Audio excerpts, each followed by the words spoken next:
Hey, hey, hey, Fit Mama. Jen Oliver here, your host of the Fit Mama podcast. This is the work in to your workout. Welcome to episode 19, all about the words we use against ourselves. Each and every day, I am talking to fit mamas about their habits, their health, their connection to their bodies, and their desires and goals. I can see immediately when listening to someone tell me their story about their journey with fitness and food, what is holding them back. And this may be the case for you too. Do you ever stop and listen to the voice in your head and hear it talking down to you? Do you ever notice the words, I have to, I need to, I've got to, I should?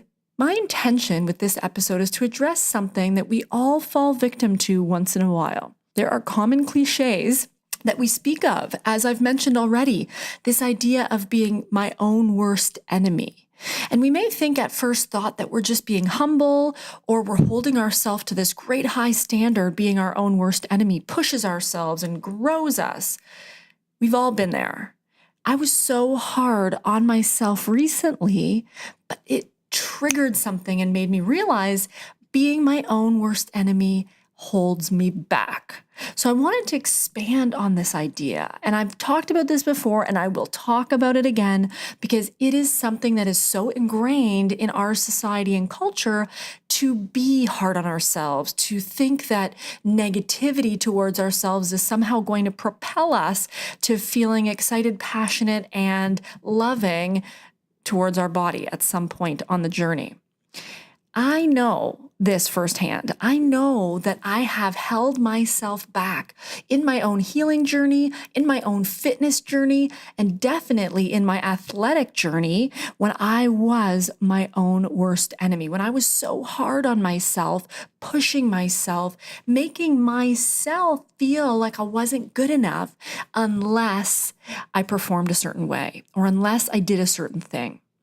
And this morning is actually one of those examples. So really what happened today was I had my alarm set and I had an appointment to do a live video with the Fit Mamas. We are on week 7 of an 8-week live connected training where we're doing live workouts together with the Fit Hit.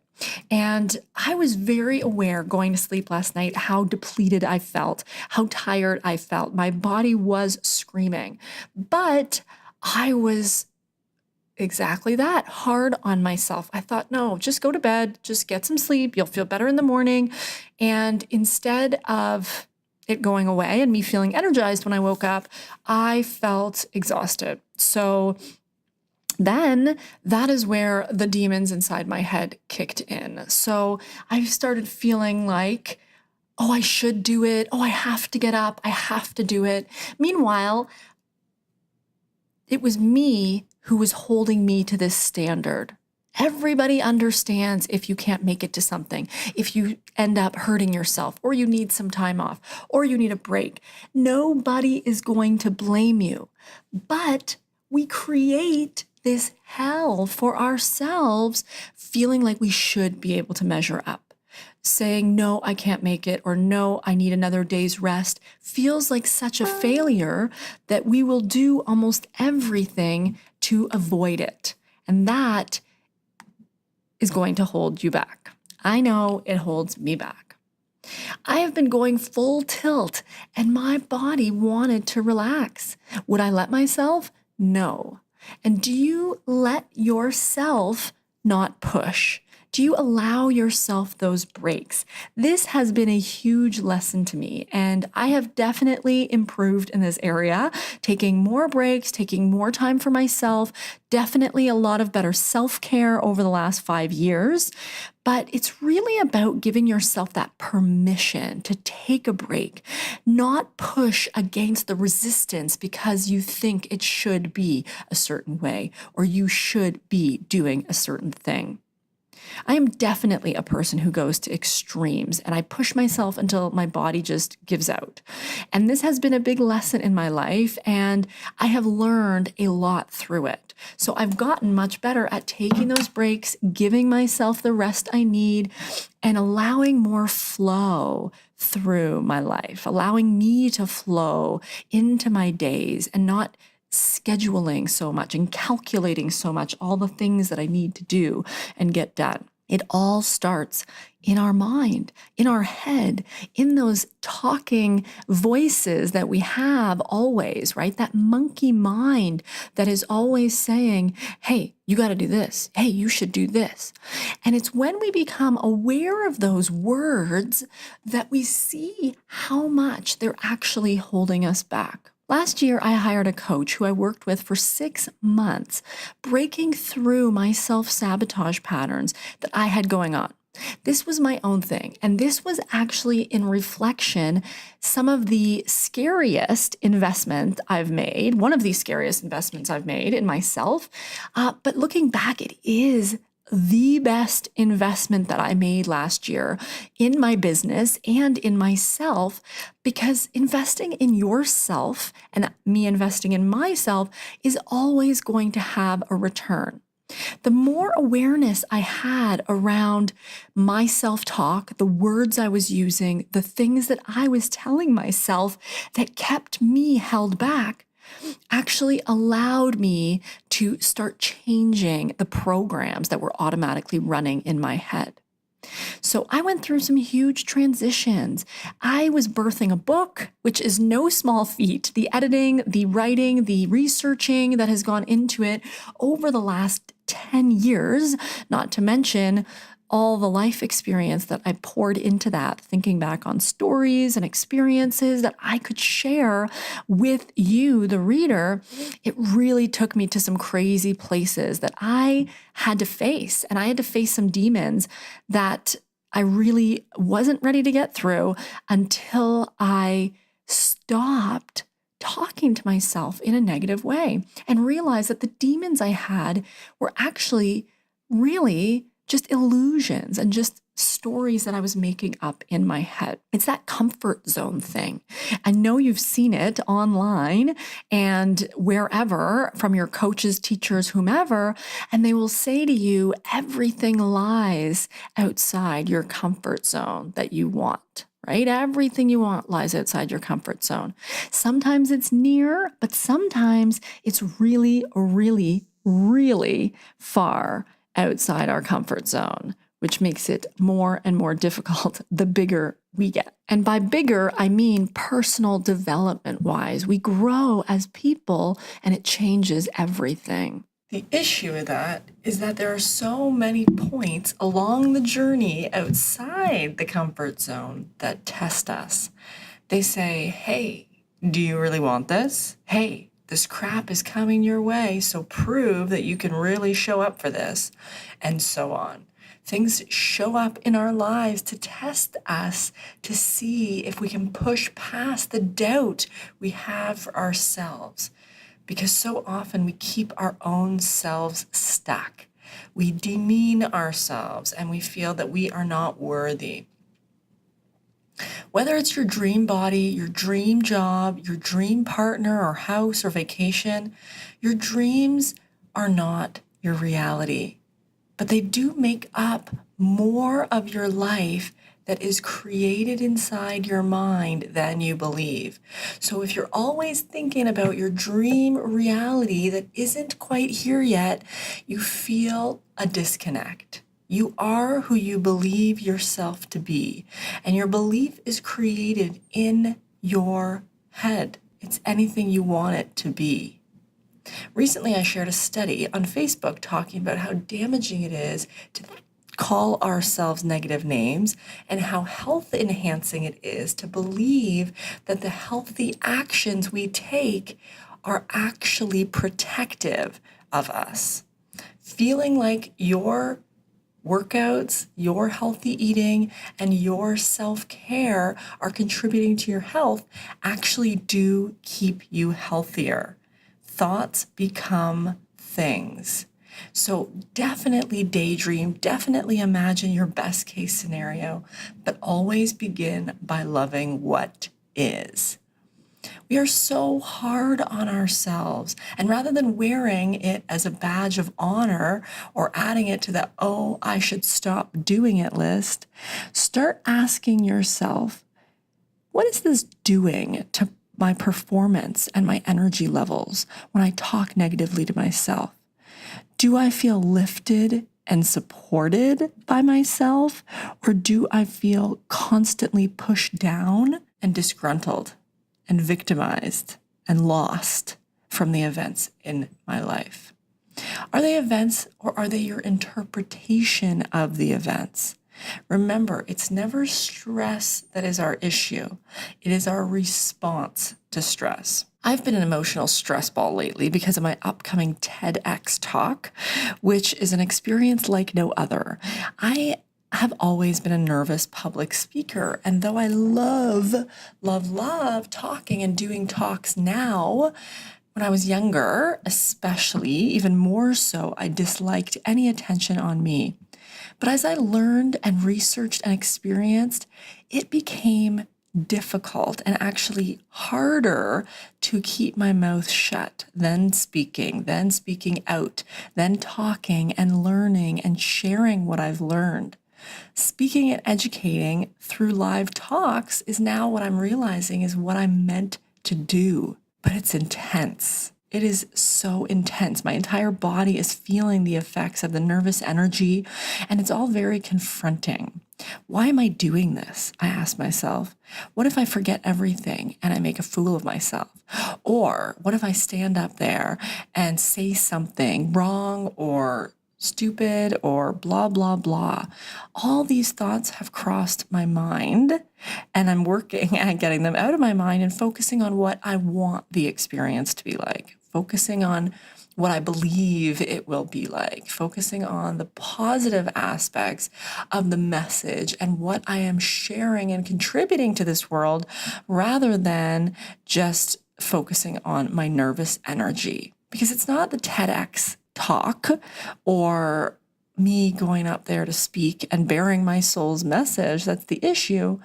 It's me feeling sick to my stomach and nervous and vulnerable in the lead up.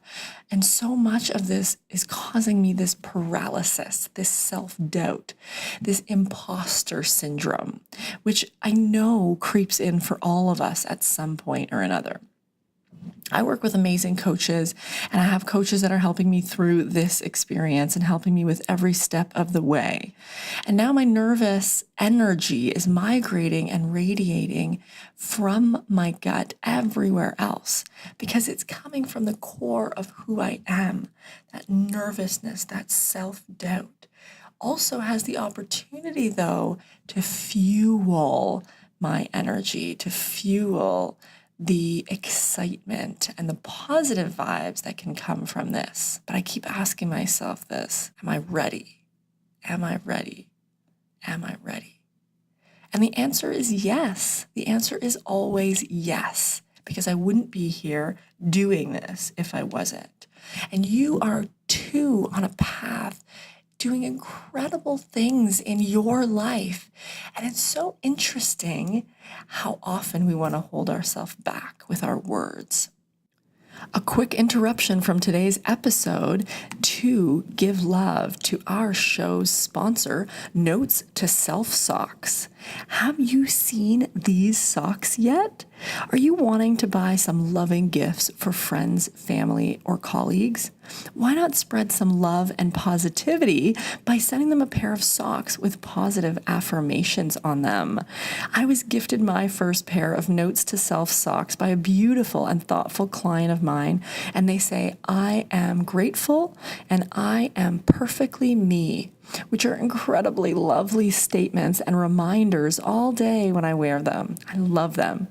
If you want to put a huge smile on your own or someone else's face, then get them something that will bring them joy over and over again. Notes to Self socks. Order yours today by clicking the link in the show notes and begin every day with a smile. People always told me that I should be a motivational speaker growing up. This was laughable at best because I never saw myself as a speaker until more recently. I was very much a one-on-one person, and I love that connection intimately and engaging in a conversation with someone specifically that I felt brought out the inspiration and motivation in me to share with others. I always saw myself speaking in small groups and doing what hubby and I dubbed the World Chat Tour. The World Chat Tour was a brainchild of mine since I graduated from university, and I moved to a city that I had only ever visited once.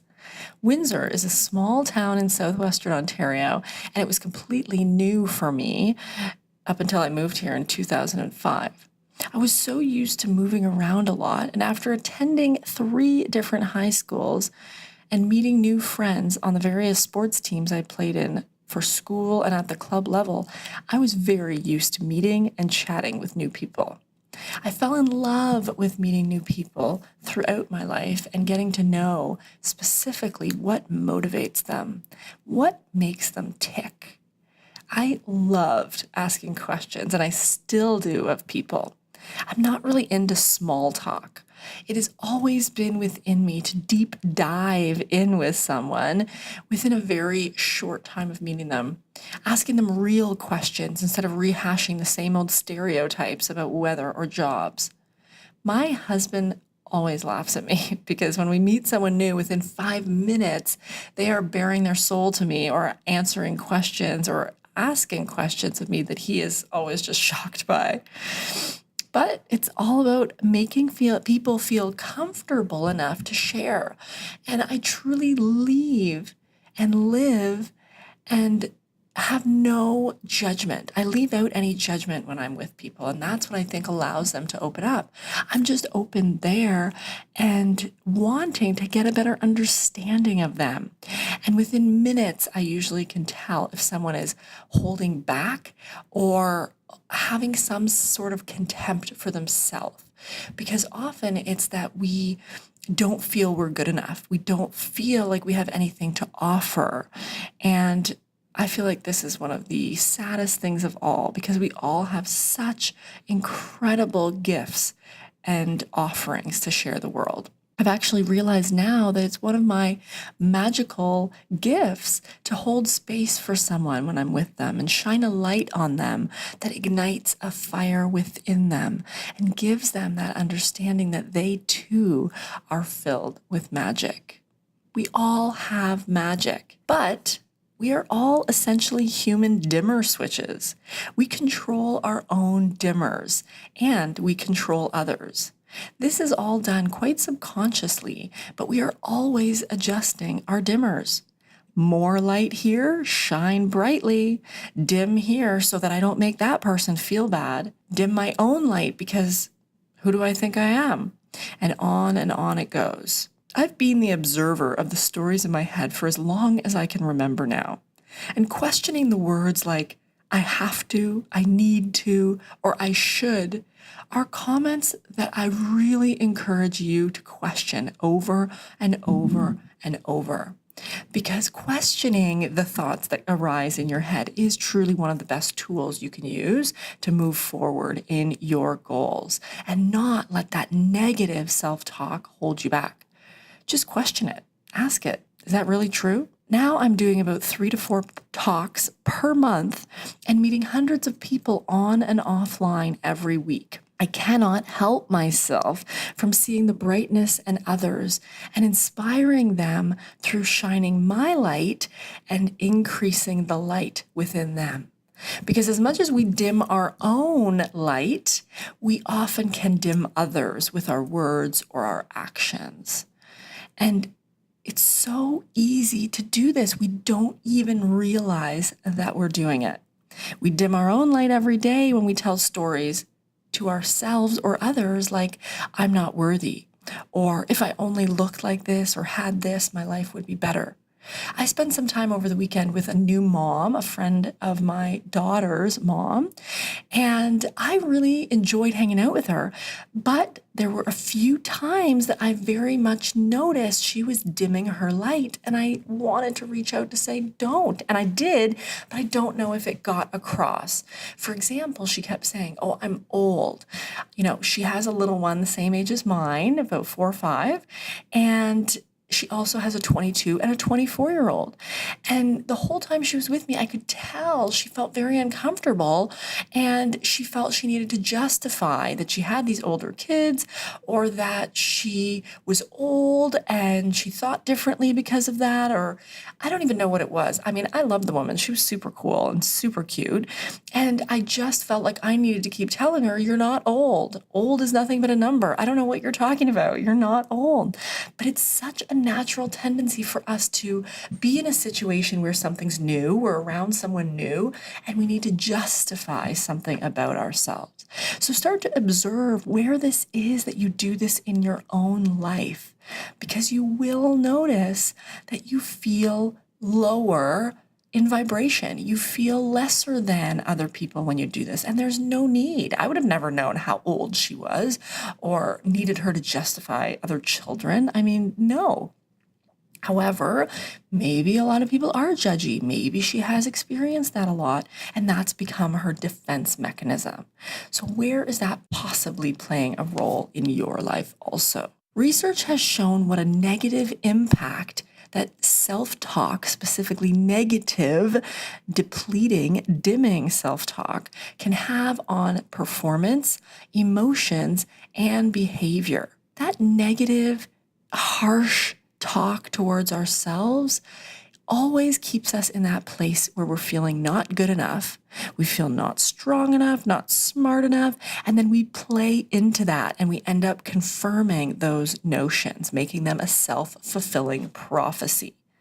A self-fulfilling prophecy is a prediction that directly or indirectly causes itself to come true. We've all been there before, and we've all used self-fulfilling prophecies.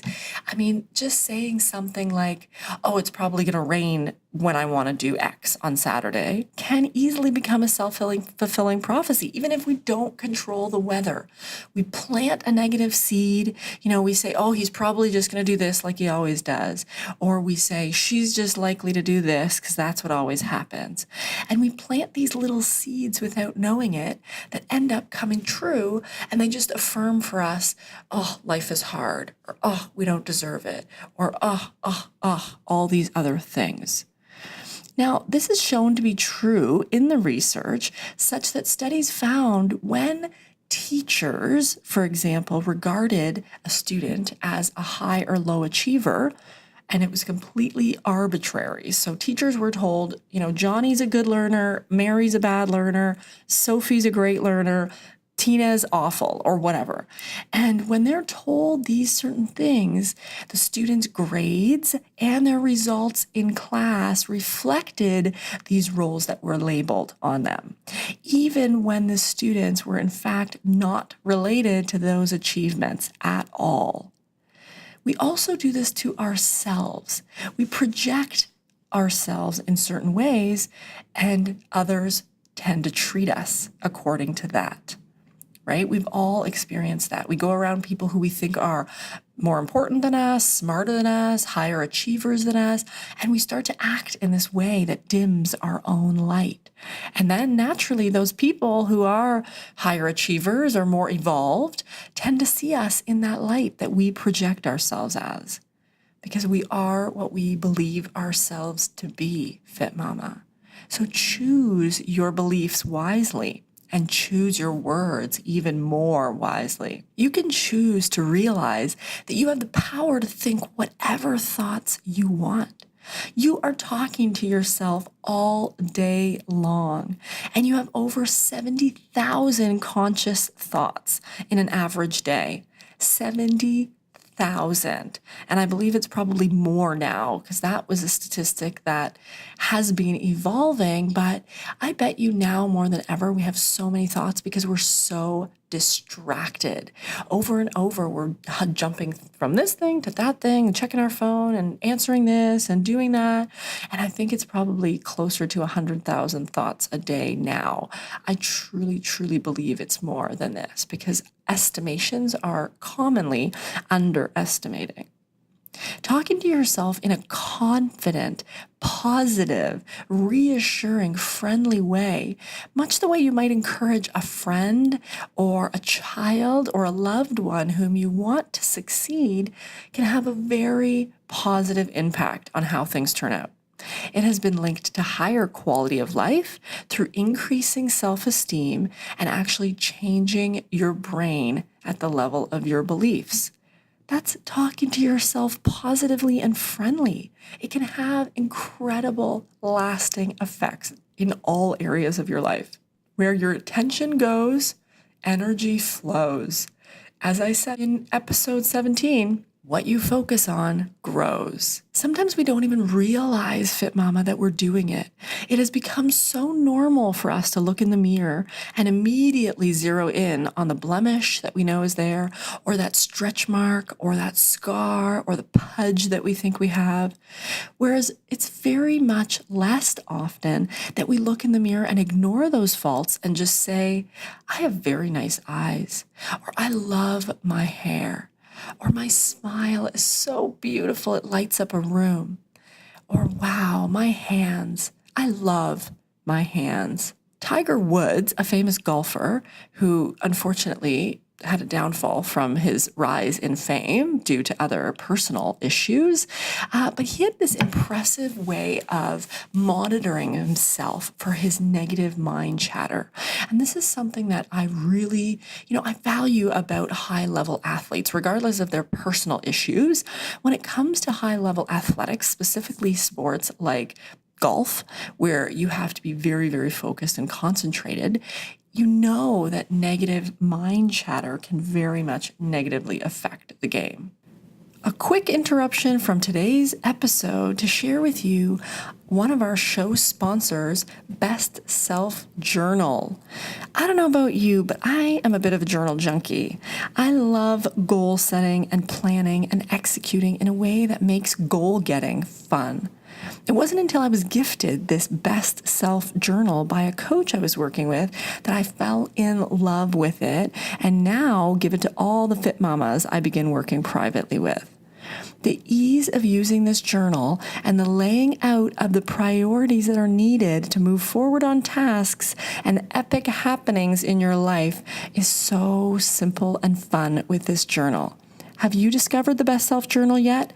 I guarantee that using this journal will move you towards feeling your best. And I just ordered the Smart Marks bookmark and the weekly planner pad, which I am so excited for, and I will share how much I am loving those in the future.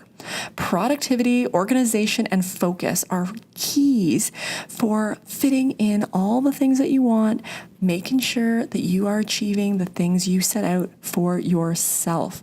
I'm sure you know how good that feels to be organized, planned, and ready to execute. Click the link below and get your own Best Self Journal today. If you've ever even so much as swung a golf club before, you know how much concentration it takes. And I read somewhere a while ago that when Tiger was in his height of his golf game, he did this incredible little activity, which I think any of us can do. And this is why I'm sharing it. He used 10 pennies and he put 10 of them in one pocket.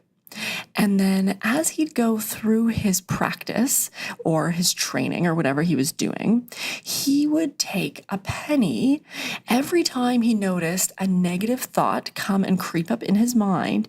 He would take that penny from his right pocket and he would move it to his left pocket so he could track this and then he could become aware of it. That way, it was this tangible understanding of how many negative thoughts he used, and he can see how long it takes him to get to 10. So you see, if you practice this and you put 10 pennies in your pocket in the morning, and as you went through the day, you started to notice every time you engaged in that self-deprecating thought or speaking pattern that you so commonly do, right? Looking in the mirror going, oh, those wrinkles, they're getting bigger, oh, my chin's sagging, oh, my hair's frizzy, on and on, whatever things you notice. Every time you notice yourself talking negatively, switch that penny to the other pocket. And this can be used in so many ways. And I mean, I love little tools like this because I truly think that any kind of awareness tool where you become more aware of things that are affecting you negatively gives you the option of making change and positively influencing your life instead. So perhaps you do start to notice, hey, yeah, I put one of the pennies into my right pocket from my left after I spoke negatively myself. Well, maybe you could take it one step further and start to practice positive self-talk and move those pennies back over to the other pocket. So as you notice through the day that you look in the mirror and you say, oh, I love myself, or you're spending time with your kids or at work and you're speaking positively to yourself, whether it's about your physical attributes or just you as a person, which acquires and receives and deserves a lot more love. I really, really, really think that this tool will help you start to become more aware and positively influencing yourself. Initially, you might notice that there's a lot of negativity, right? There's a lot of negative self-talk. So the one pocket gets really full. But the more and more you practice, remember, what you focus on grows. If you can focus on turning those negatives to a positive, you will notice that you are engaging in less negative self-talk and more positive, life-affirming, engaging, happy, positive self-talk. Being aware of when and why you are being so negative to yourself, Fit Mama, is an incredible first step to making some positive improvement in this area. I love this quote by Mohandas Gandhi. A man is but the product of his thoughts. What he thinks, he becomes. And of course, we know this can apply to us as Fit Mamas too. A woman is but the product of her thoughts. What you think, Fit Mama, you become. Our brains have this miraculous capacity, which is far too detailed for me to go into right here, but I love studying neuroscience. And one of the incredible bodies of research out there is specifically around neuroplasticity, the plastic nature of our brains. And the reason why I'm sharing this is because it really is positively going to affect the change that you have because you know that it changes things at the level of your brain. Now, let me explain that further.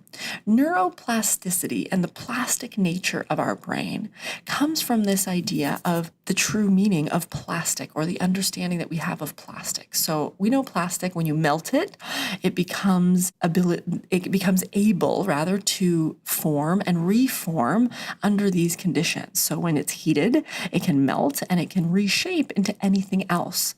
Well, the same actually goes for our brains. When they are exposed to certain conditions, they actually can change the structure and the placement of the neural pathways. This is incredible. Okay, it doesn't matter how old you are, you can change the configuration of your brain. You can go from feeling negatively about yourself all the time to feeling positively. You actually can, and it's never too late. That old adage, you can't teach an old dog new tricks, has actually been proven wrong. You can. You can. Is it a little bit harder? Yes. I mean, studies have shown that it's more tough to learn a new language later in life because there are windows of opportunity that our neural networks are really laid down strongly. And so, yes, if you laid down some real negativity neural pathways, it may be a little bit harder, but it is worth it, Fit Mama. Your health, happiness, and whole entire existence does matter and does actually settle on how you feel about yourself. I won't go into more than that today, but suffice it to say that although much of what we think is fixed in our brain because of genetics or our experience or whatever we think has created this very fixed way that we feel we are, just know that our brain is actually amazingly very much subject to change. And there are so many great books on this. One that I specifically recommend if neuroplasticity is of interest to you, it is written by a medical doctor named Norman Doidge, and his book is called The Brain That Changes Itself. This is a really good one. He has other good ones too, but that one is a really, really good one. I highly recommend it if you enjoy reading the science behind some of the concepts that I'm talking about here.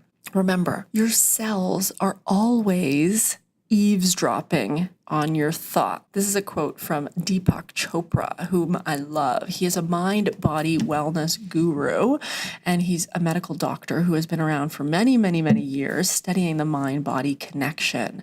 And your cells are always eavesdropping on your thoughts, is what he says. And this is so poignant right here, because if your thoughts are speaking negatively to you, your cells will listen, they will hear, and then these thoughts and experiences you feel that you're having will imprint on those cells, and they will either create a positive or negative consequence from there. So that being said, we know that we have 75 trillion or more cells in our body.